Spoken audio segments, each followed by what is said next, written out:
Hello everyone, आज म बच्चाहरूको लागि घरमै बनाउँदैछु म केचप। उसको लागि मैले 2 केजी टमाटर लिएको थिएँ। उसलाई राम्रो गरेर धोएर अनि अलिकति लसुन अनि खुर्सानी प्याज भी हालिसक्छ, तर मैले प्याज हालेन, मेरो छोरीलाई पसन्द छैन भनेर, त्यही भएर।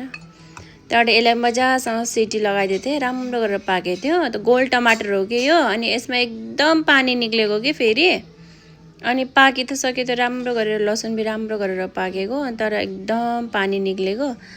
मेरो छोरीहरूले फेरि सस खान खोज्छ, बाहिरको खिलाउन पनि त आजकल डर लाग्छ, त्यही भएर मैले घरमै बनाउने कोसिस गर्छु जस्तो पनि हुन्छ। अनि मैले यसलाई ग्राइन्ड गरेर मजासँग पकाउन छोड्दिएको थिएँ, किनकि यसो पानी धेरै थियो, त थोडा थिक बनाउनको लागि पकाउनको लागि धेरै देरसम्म पकाएँ। लगभग आधा घन्टासम्म पकाएर यति भएको थियो। अनि मैले के यसमा ज्याग्री पाउडर हालेको, अलिकति नुन हालेको, म त भिडियो बनाउन बिर्सेँ के। अनि लास्टमा याद आयो मलाई, अनि त्यो यस्तो राम्रो भएको थियो। अनि फेरि कुप्पी नभएर हेर्नु न, कुप्पी नभएर अनि बोतल काटेर अनि फेरि यसरी हालेको, यस्तो हाँसो लागेन।